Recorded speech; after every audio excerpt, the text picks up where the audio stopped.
미가서 7장 7절에서 13절 말씀을 중심으로 해서 포기하지 않으시는 하나님이라는 제목으로 말씀을 나눌 때 큰 은혜 되시기를 간절히 축원합니다. 아까 우리 찬양 부르면서도 실수하지 아니하시는 하나님, 그 찬양을 계속 우리가 불렀었잖아요. 하나님은 실수도 하는 분이 아닐 뿐만 아니라 포기도 하지 않는 그분이 나의 아버지라는 사실을 우리는 기억하기를 간절히 축원합니다. 내가 걷는 이 길이 혹 굽어드는 것 같고 내가 잘못 간 것과 같은 그런 생각이 들지 모르지만, 그러나 주님은 나와 함께 하시면서 나를 신실하게 이끄시는 분이 아버지라는 사실을 우리는 기억하기를 원합니다.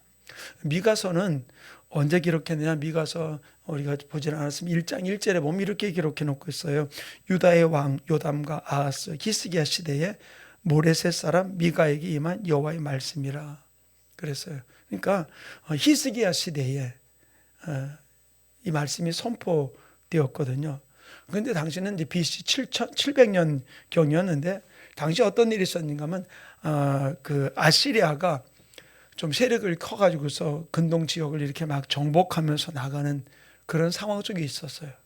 북왕국도 굉장히 위험한 시기 속에 있어. 그때 남북왕국이 갈라져 있을 당시였었으니까요.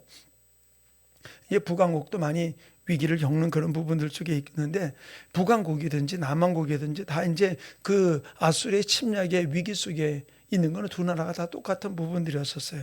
그런데 이런 위기가 있을 때 이 이스라엘 백성들이 이 위기니까 우리가 정신 차리자, 그런 게 아니라 정신 차리는 게 아니라 어떤 면에 더 도덕적으로도 또 영적으로도 파괴되어 가지고서 우상 숭배하면서 난리를 치고 있는 거예요. 저는 우리나라 현실을 보면서 느끼는 것 중에 하나가 뭐냐면, 위기라고 그러면은 이때 우리가 좀 정신 차리고 믿음 안에 들어가야 될 부분들이고 다시 올바로 돌아봐야 될 부분들인데, 그게 아니라 더 보면 신접한 일들이 난리를 치고 있는 모습을 볼 수 있어요. 이런 일들을 바라보면서 우리가 이럴 때 우리 믿는 자들이, 저는 우리 교회 성도들만이라도 우리가 정신 차리고 나갈 때 우리뿐만 아니라 하나님 분명히 말씀하시길 뭐라 그랬습니까? 내가 뭐로 너희 숨겨둔 자 7천이 있다 그랬잖아요. 그렇듯이 함께 깨어있는 사람들이 우리나라에 전국에 너무나 많이 퍼져 있을 줄을 믿습니다. 아멘. 그렇기 때문에 우리가 정신 차리고 하나님 안으로 돌아가야 될 부분들이에요. 그러면 하나님 반드시, 저는 믿는 것이 우리 대한민국을 통해서 마지막 때 제가 늘 기도하는 것은 그것입니다. 하나님, 우리나라 주님 오실 길을 예비하는 제사장 국가 되게 하여 주시옵소서. 주님 오실 길을 예비하는 제사장 국가. 저는 여기서 이 지금 미가서를 통해서 아시리아의 그 침략의 위협은 다른 것 아니에요. 이 이스라엘 백성들이 정신 차리고 하나님께 다시 돌아오기 원하는 하나님의 조치라는 사실이에요. 저는 그래, 우리나라 지금 이 위기가 단지 누구 잘못의 문제가 아니라 우리 믿는 자들 보고 너 정신 차려. 너 뭘 보고 나왔냐? 너 예수 믿는다는 뭐 어떻게 예수 믿었냐? 정신 차리라고, 똑바로 예수 믿으라고 우리에게 저는 경고 보내는 일이라고 생각을 해요. 그렇다면 우리는 이 일을 통해서 우리가 한번 깨달으면서 주님 앞에 돌이킬 줄 아는 삶이 일어나기 원합니다. 저는 오늘 이 말씀을 통해서 포기하지 않는 하나님이 우리를 향해서 지금 경고하는 이 일 앞에서 하나님이 우리에게 결코 원하는 게 무엇일까? 원하는 게 무엇일까? 그렇게 예배합시다. 예배합시다. 예배하는 거 진짜 힘들어하고 교회 나와 예배하는 걸 그렇게 어려워하는 일들. 그래요. 몰라, 제가 직장 생활하고 사회생활 안 해봤기 때문에 목사님 그러죠. 그럴 수 있어요. 그런데 진짜 내가 이게 위기라고 내가 느낀다면 우리 믿는 자들이 할 일이 바로 무엇일까요? 엎드리는 것밖에 없어요. 엎드리는 것밖에. 그러면 하나님이 이 위기 속에서 이 미가 선지자 시대에 이스라엘 백성들에게 원하는 마음이 어떤 마음이었냐는 거예요. 하나님 원하시는 것은 우리 7장 8절과 9절 다시 한번 읽어볼까요? 8절과 9절 함께 읽습니다. 시작. 나의 대적이여, 나로 말미암아 기뻐하지 말지어다. 나는 엎드러질지라도 일어날 것이요, 어두운 데 앉을지라도 여호와께서 나의 빛이 되실 것이미로다. 내가 여호와께 범죄하였으니 그의 진노를 당하려니와 마침내 주께서 나를 위하여 논쟁하시고 심판하시며 주께서 나를 인도하사 광명에 이르게 하시리니 내가 그의 공의를 보리로다. 자, 우리나라에 7.8기라는 말이 있죠. 7.8기 어디 있어요? 자, 미가서 7장 8절이 7.8기잖아. 뭐라고 그랬어요? 다시 8절 읽어볼까요? 시작. 나의 대적이요 나로 말미암아 기뻐하지 말지어다. 내가 엎드러질지라도 어떻게? 일어날 것이요 어두운 데 앉을지라도 여호와께 나의 빛이 되실 것입니다. 나는 안 넘어진다는 얘기예요. 아주 장절이 딱 맞아서 7장 8절. 미가서 7장 8절은 7.8기예요. 자, 근데 8절 말씀이 우리 읽습니다만 이것이 쉬운 성경은 이렇게 좀 우리가 좀 이해하기 쉽게 번역을 해놨어요. 쉬운 성경을 제가 읽어볼게요. 7장 9절입니다. 내가 여호와께 죄를 지어 주께서 노하셨다. 그러나 주는 법정에서 나를 변호하시며 나를 위하여 의로운 판결을 내려주실 것이다. 주께서 나를 빛으로 이끄시며 내가 주께서 의롭다 하신 일을 볼 것이다. 그래, 나 범죄했어. 그래서 하나님 내가 지금 징계받는 거야. 그래서 내가 이 어려움을 심판을 받는 거야. 그런데 뭐라 그랬어요? 그러나 법정에서 나를 변호하시며 뭐라고요? 주께서 나를 위하여 논쟁하고 심판하신다. 하나님께서 하늘 법정에서 나를 위해서 심판하신다, 변호하신다는 거예요.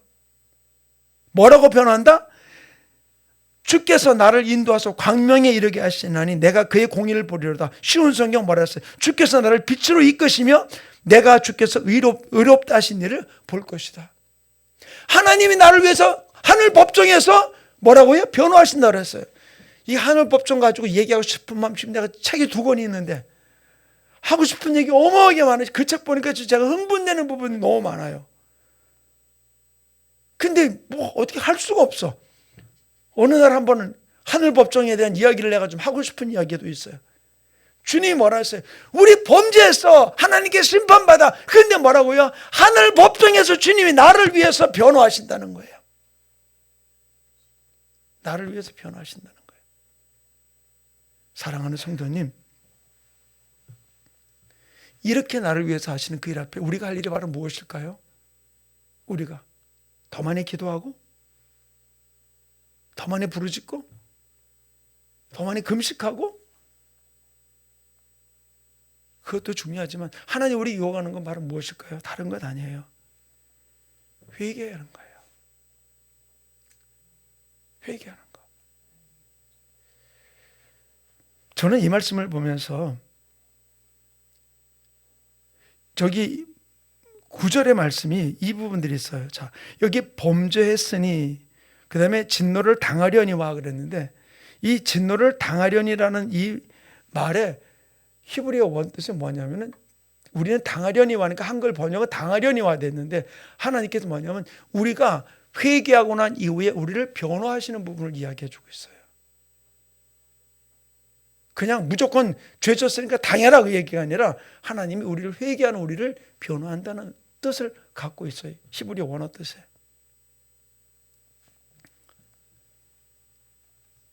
바로 우리가 죄로 인해서 징계를 당할 때 주님이 우리에게 원하는 것은 바로 무엇이죠? 그것을 통해서 빛 가운데를 이끌기 원하시는 거예요. 그래서 너희를 빛 가운데서 보리라라고 이야기해 주고 있잖아요.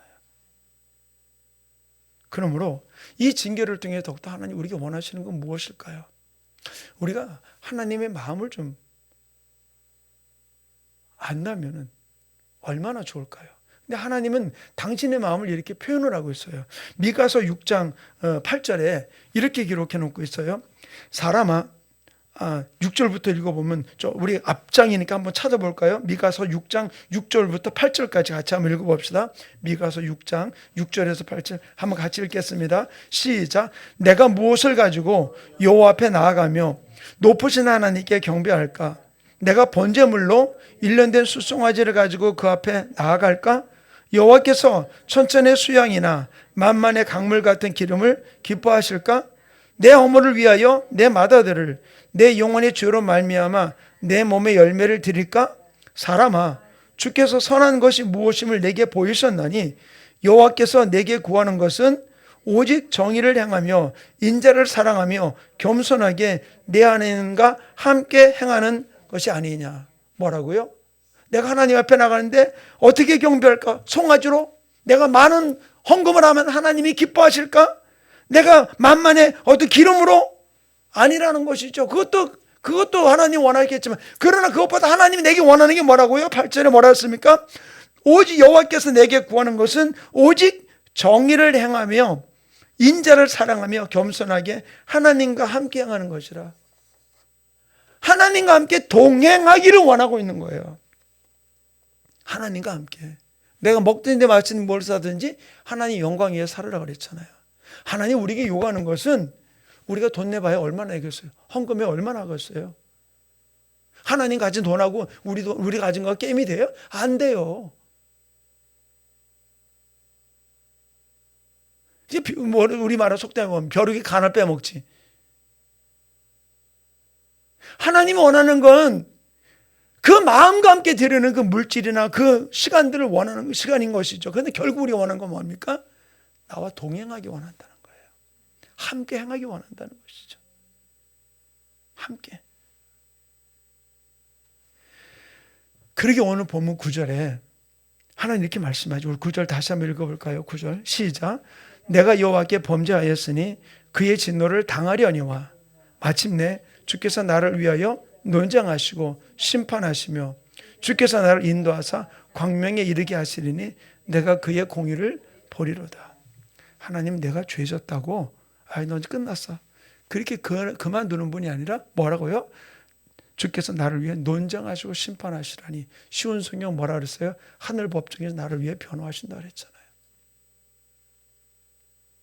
하나님이 나를 위해서 우리나라도 뿐만 아니라 세계 미국도 마찬가지야.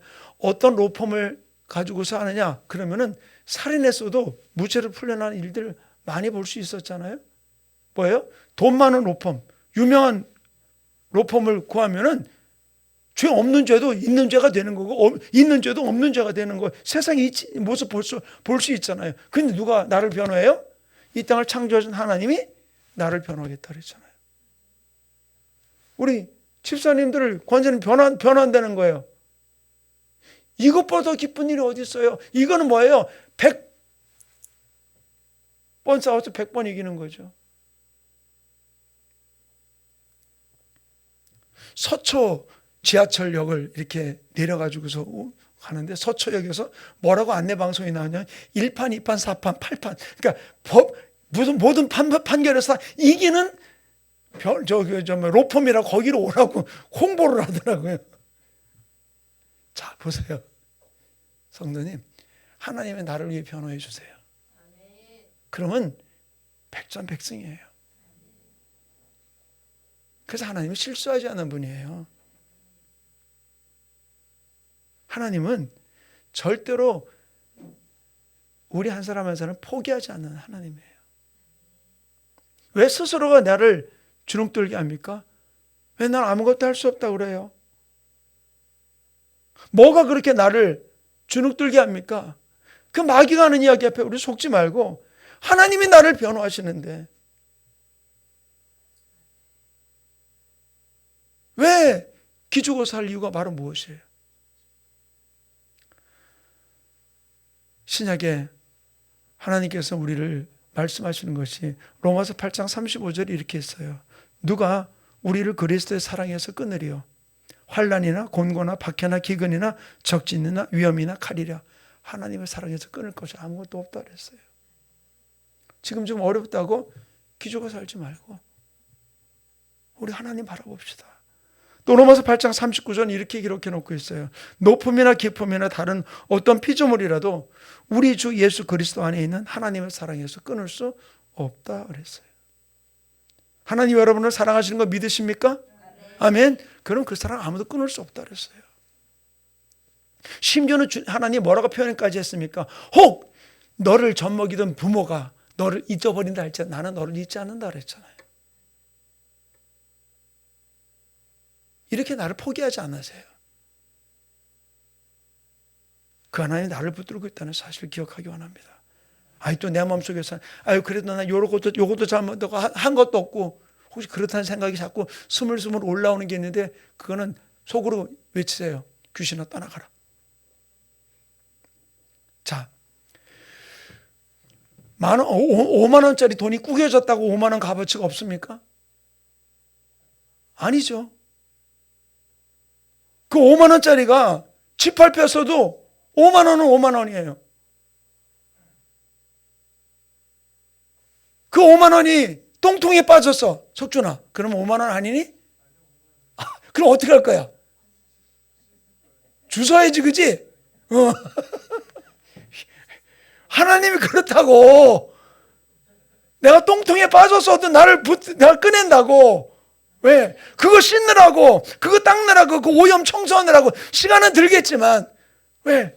5만 원의 값어치가 있으니까. 나는 하나님의 핏값으로 산 하나님의 아들, 딸이기 때문에 그런 값어치가 있는 거야. 그러니까 하늘 법정에서 주님이 나를 변호하신다고. 나 포기하지 않아요.